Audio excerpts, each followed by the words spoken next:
Hello friends, मैं ज्ञानवर्धन अपने family और कुछ मित्रों के साथ पुरुषोत्तम एक्सप्रेस से पूरी घूमने जा रहे हैं। हमारी जर्नी गोमो स्टेशन से स्टार्ट हो रही है। आप लोगों को पूरी डिटेल में मैं सारी बातें आगे बताता रहूँगा। प्लीज़ आप लोग ब्लॉग पे बने रहें।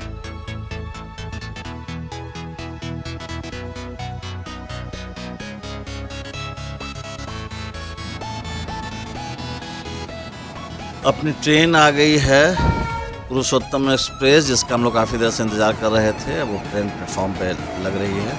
इसी ट्रेन से हम लोग पूरी तक के सफ़र को पूरा करेंगे। देखिए, सारे लोग मेरे दोस्त उनकी पत्नी इंतज़ार कर रहे थे। अब हम लोग ट्रेन में चढ़ गए हैं। दो अलग अलग जगहों पे हम लोगों को सीट मिल गया था। ट्रेन अब स्टार्ट हो गई है और देखिए अभी हम लोग अब पुरी की तरफ आगे बढ़ गई ट्रेन। अब बहुत पूरी रात की जर्नी है। सुबह सुबह हम लोग 5 बजे पुरी स्टेशन पहुंचेंगे।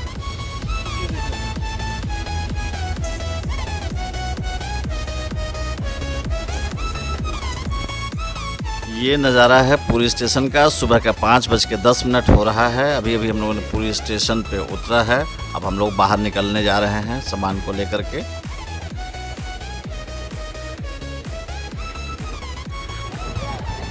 ये देखिए, बाहर आपको पताका दिख रहा होगा। ये अपने देश का झंडा है।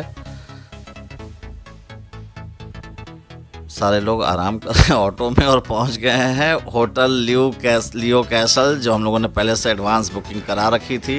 इस होटल के अंदर अब हम लोग प्रवेश कर रहे हैं। चेक इन करने वाले हैं। काफ़ी खूबसूरत सा होटल है। सी बीच फेसिंग बालकोनी है। ये देखिए, अंदर का बेडरूम है जो काफ़ी खूबसूरत है। और ये मैं अपनी पत्नी के साथ बालकोनी में बैठा हुआ समुद्र की लहरों का आनंद ले रहा हूँ। अब हुआ कि नहीं, सुबह सुबह ही पहले समुद्र का ही आनंद ले लिया जाए। तो मैं अपने दोस्तों और बेटा के साथ निकल पड़ा हूँ। पत्नी है, या मेरे दोस्त की पत्नी है, हम लोग निकल पड़े हैं समुद्र में आनंद लेने के लिए। ये देखिए, मेरा बेटा काफ़ी एंजॉय कर रहा है। काफ़ी उछल कूद मचाया हुआ है। लहर आने से पहले ही वो जंप मार दिया मेरे दोस्त ने। और ये मेरे बेटे का जंप, और ये अब भागना शुरू कर दिया। देखिए, भागते हुए हमारी तरफ ही भागता हुआ चला आ रहा है।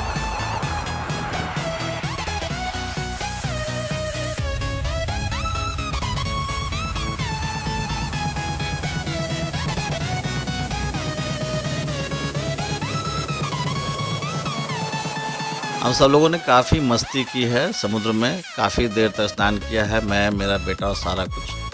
अब हम लोग निकल चुके हैं। एक आर्टिका कार हम लोगों ने हायर किया हुआ है और अब कोणार्क टेम्पल की तरफ हम लोग बढ़ रहे हैं। आज पहला दिन है और कोणार्क टेम्पल जैसा कि आपको दिख रहा है। मेरे दोस्त भी काफ़ी एंजॉय करते हुए और हम लोग कोणार्क टेम्पल परिसर में पहुंच गए हैं।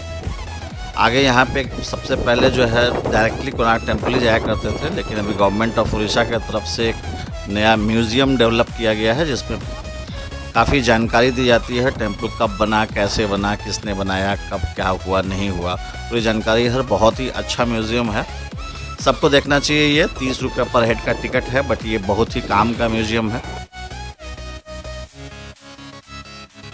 इस म्यूज़ियम की सबसे बड़ी खासियत ये है कि यहाँ पे एक वीडियो रन किया जाता है करीब 4 या 5 मिनट का, जिसमें पूरी की पूरी इतिहास बताई जाती है स्वर्ण मंदिर की।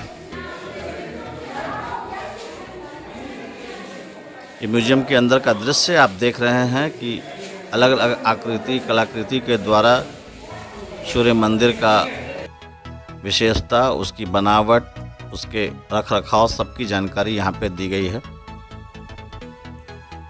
ये म्यूज़ियम हर किसी को देखना चाहिए।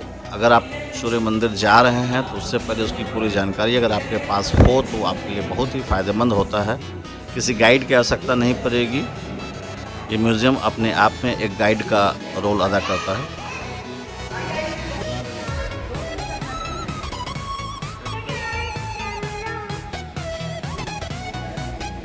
ये म्यूज़ियम के बीच में तरह तरह प्रकार के स्टैचूज़ बना करके डाले गए हैं, जिससे हमें बहुत सारी जानकारी मिल रही है। एक स्तंभ लगाया हुआ है जो काफ़ी अच्छा है, देखने में काफ़ी खूबसूरत लग रहा है। अब तकरीबन हम लोगों ने म्यूज़ियम को घूम लिया है।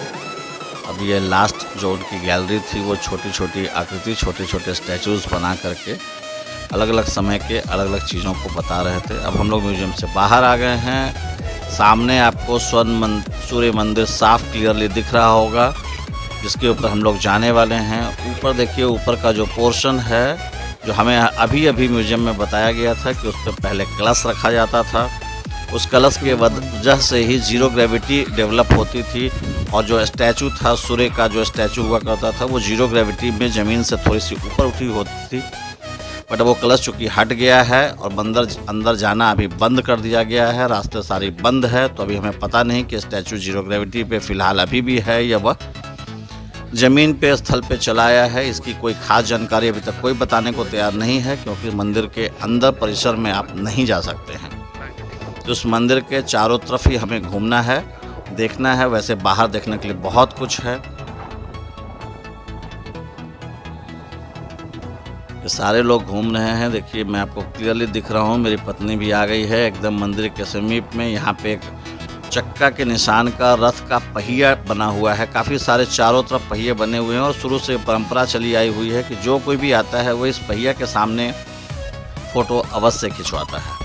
तो हम लोग भी इस परंपरा को आगे कायम करते हुए सिंगल, डबल, कपल सारे प्रकार के फ़ोटोज़ हम लोग यहाँ पे आज लेने वाले हैं और ले रहे हैं। फ़ोटोग्राफर्स भी हमने हायर किया हुआ है, वह भी खींच रहे हैं। हम लोगों ने मोबाइल से भी काफ़ी सारी फ़ोटोग्राफ्स लिए हैं। ये आपको अलग अलग फ़ोटोज़ दिख रहे होंगे।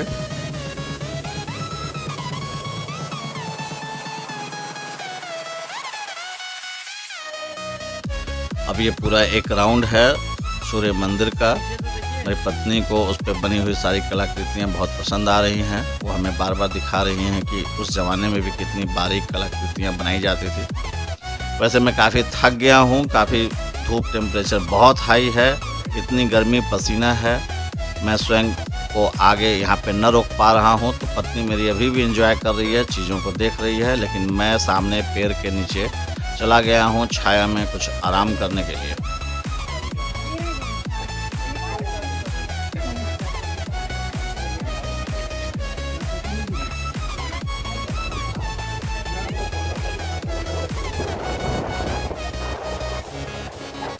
इस जगह पे भी काफ़ी सारे फ़ोटो खींचने के स्पॉट्स बने हुए हैं। छाया में हम लोग आराम करते हुए भी फ़ोटोग्राफ्स कुछ हम लोगों ने लिए, जो आपके सामने शेयर कर रहा हूँ।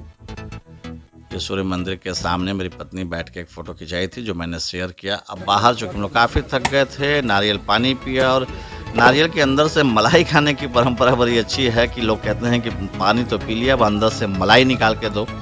तो एक अजीबोगरीब टाइप का कला होता है कि पूरे नारियल को बीच से फाड़ करके अंदर से मलाई निकाला जाता है। तो ये आप साफ देख रहे हैं कि वो अभी मलाई निकाल करके अंदर से दे रहा है। जो एक्चुअली मलाई क्या कहेंगे, नारियल का ही सॉफ्ट रूप होता है, जो आगे चल करके हार्ड नारियल के रूप में कन्वर्ट होता है।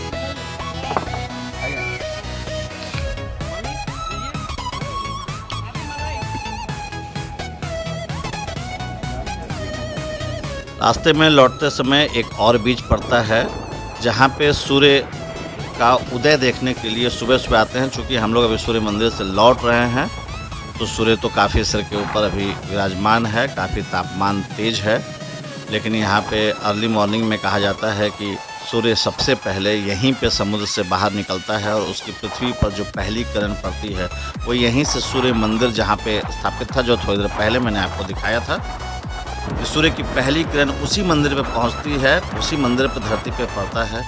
मेरे बेटे ने जो है वो क्या कहें इसको कि बालू पर का एक मोटरसाइकिल, कार जो भी कह ले, उसकी राइड है, उसको एंजॉय करने के लिए उसने जिद किया। तो मैंने कहा कर ही लो, आखिर ये राइड कहीं और तो मिलनी नहीं है, केवल समुद्र के किनारे ही मिलती है।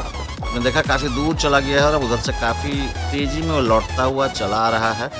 मुझे कोई ख़ास नहीं दिख पा रहा है, लेकिन तब भी अभी नज़दीक आ गया है, तो अब क्लियर हो गया है। इस राइड का काफ़ी आनंद लिया मेरे बेटे ने। अब हमने सबको कहा कि काफ़ी तापमान हो गया है, शाम होने वाला भी है, चलो हम लोग रूम पे चलें। लेकिन सभी लोगों का जिद था कि क्यों नहीं चुस्की गोला खाया जाए। चुस्की गोला सब जगह नहीं मिलता है। और ये देखिए पूरी बनाने की विधि कितने आराम से, पहले जो है वो बर्फ़ को घिसते हैं, फिर एक कटोरी में एक लकड़ी डाल करके उसको दबाया जाता है, फिर वो धीरे से निकालते हैं और हिलाते हैं। इसमें जो एक्स्ट्रा जितनी भी बर्फ़ होती है वो निकल जाती है। उसके बाद उसमें अलग अलग फ्लेवर्स के अलग अलग कलर्स को डाल करके वो बनाया जाता है। ये नंबर 1 चुस्की गोला का स्टॉल था, जो हम लोगों ने यहाँ पे चुस्की खाया, वो बना रहा है। और सब लोग चुस्की का भी थोड़ी देर में आनंद लेंगे। दिखने में लग रहा है, लेकिन यहाँ बहुत अच्छा क्वालिटी है। सर ये शाम का समय है, लोगों का फिर से इच्छा हुआ कि क्यों न बीच चलें। तो ये प्राइवेट गोल्डन बीच है, यहाँ 20 रुपये का टिकट लगता है, बट ये काफ़ी खूबसूरत है, neat and clean golden beach है ये, जहाँ पे हम लोगों ने करीब आधे घंटे तक टहला। उसके बाद हम लोगों ने सोचा कि यहाँ से अब हम लोग उस गोल्डन बीच पे चला जाए जहाँ पे सारे लोग रहते हैं। और ये देखिए हम वो गोल्डन बीच पहुँच गए हैं, जहाँ अजीबोगरीब भीड़ भाड़ का माहौल होता है, तरह तरह प्रकार के स्टॉल्स लगे होते हैं, कोई गोलगप्पा खा रहा, कोई छोले खा रहा, कोई कुछ भी खा रहा है। अब ये अगला दिन है, सेकेंड डे, हम लोग जगन्नाथ मंदिर की तरफ बढ़ रहे हैं। आज पूजा अर्चना करनी है, महाशिवरात्रि का दिन है, बड़ा ही शुभ दिन है। आज हम लोग जगन्नाथ जी का दर्शन करने वाले हैं। ये हमारे पंडा जी हैं जो हम लोगों को बता रहे हैं कि मास्क को लगा लीजिए, मोबाइल जूता सब सबमिट कर दीजिए। 8:30 बजे नज़दीक का दर्शन बंद हो जाता है, तो हम लोग मंदिर के अंदर जा रहे हैं।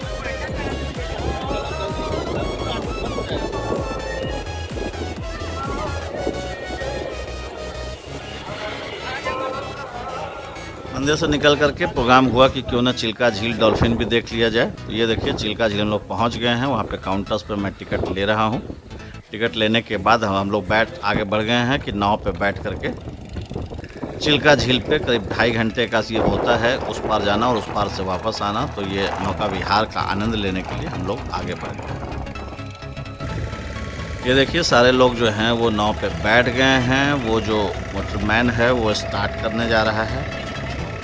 मोटर ड्रिवन बोट है, काफ़ी आनंदित लग रहे हैं। ये मेरे दोस्त हेमनाथ, उनकी पत्नी, ये मेरी पत्नी, सारे लोग आनंद ले रहे हैं। दूर आपको चिल्का झील दिख रहा है, जिस पे काफ़ी तेज़ी से नाव बढ़ता जा रहा है। भिन्न भिन्न प्रकार के बत्तख वगैरह जो हैं वो साथ में जर्नी करते हैं नाव के साथ में।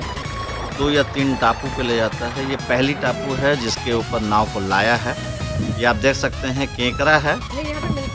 केकरा का जो है वो कुछ लोगों ने रखा हुआ है बालू के साथ में, जाल के अंदर में, जिसको दिखाने के लिए रखते हैं, बेसिकली और कोई यूज़ नहीं होता है। तो केकरा बालू के अंदर से जब ज्वार भाटा आता है तो उसके छेद में पानी भर जाता है, तो ये लोग बाहर आ जाता है। तो बाहर आने के दरम्यान इसको 2-3 केकरा को उन्होंने रखा है कि लोगों को दिखाया जाए।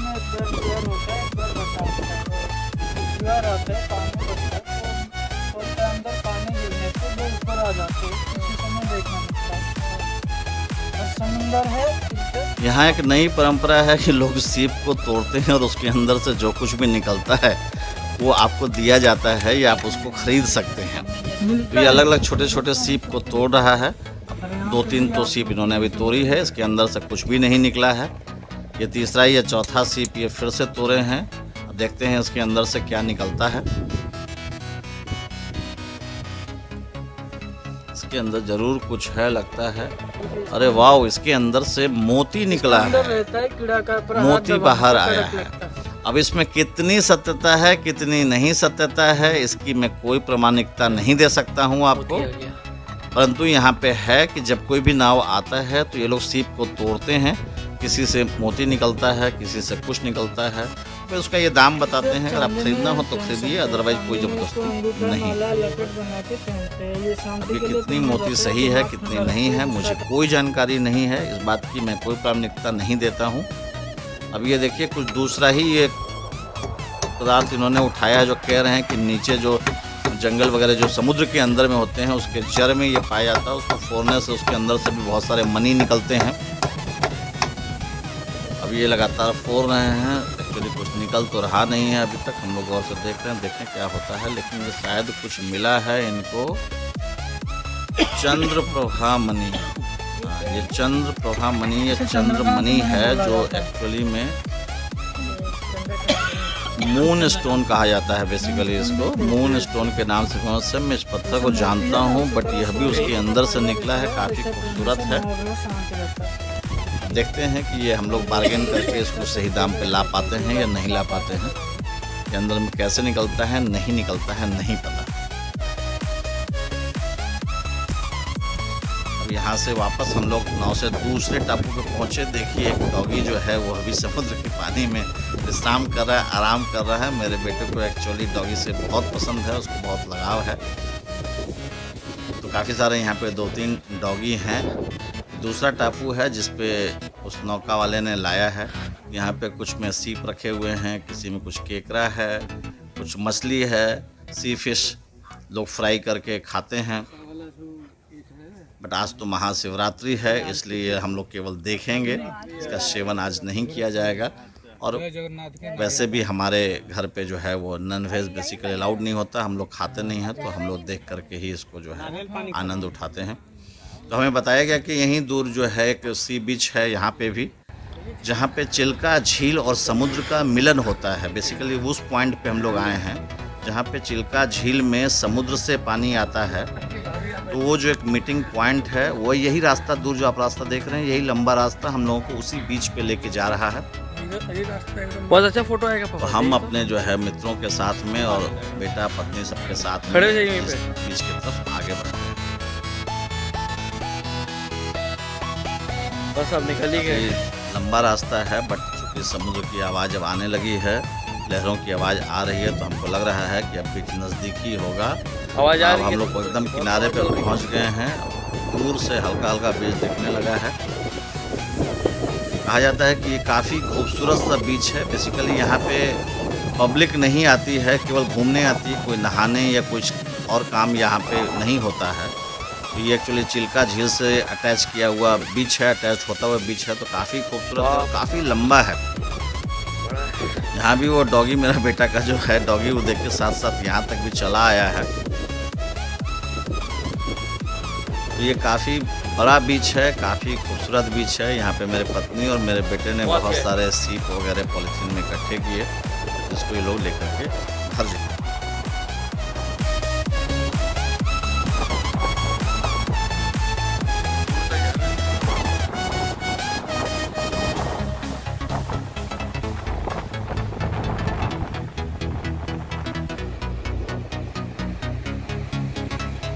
हमारी पत्नी अभी पीछे से आ रही हैं, हमारे मित्र की पत्नी भी पहुंच गई हैं। ये लोग भी अब बीच पे आनंद लेंगे।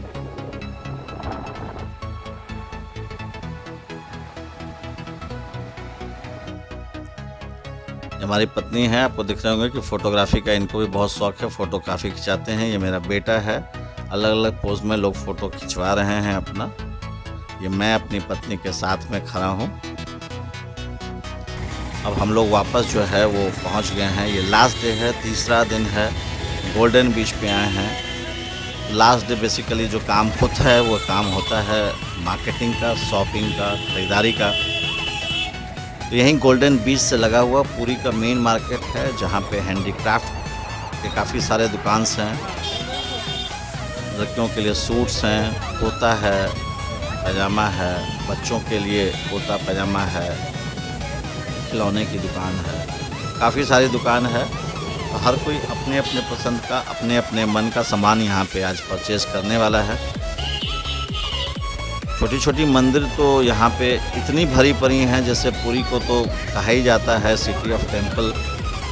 जब स्टार्टिंग में मौसी के मंदिर के पास से जगन्नाथ जी के मौसी के मंदिर पर गुजरते हैं, तो जो गेट है उसको स्वर्ग का द्वार कहा जाता है। इसी रास्ते से जो कोई भी आता है, हमारी पत्नी ने आज एक नई चीज़ बताई थी कि जो कोई व्यक्ति भी महाभारत काल में पैदा हुआ था, उसी को पुरी के दर्शन होते हैं और वही लोग जगन्नाथपुरी आते हैं। अब देखिए, हम लोगों का प्रोग्राम तकरीबन समाप्त होने वाला है। तो मेरा बेटा है, इसको बहुत जिद था कि मैं ऊँट की सवारी ज़रूर करूँ। तो वापस मार्केटिंग करके जब गोल्डन बीच पे आए हैं, तो अभी मेरा बेटा ऊँट पे चढ़ रहा है।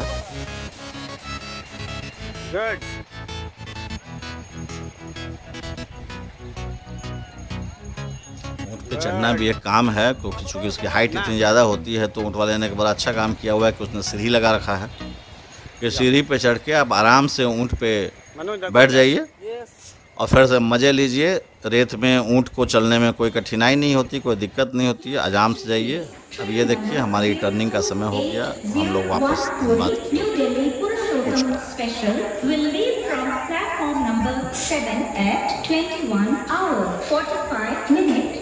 यात्री मैंने दया कर ध्यान दियंतु गाड़ी संख्या 12801 पूरी न्यू दिल्ली पुरुषोत्तम स्पेशल। धन्यवाद। जय जगन्नाथ।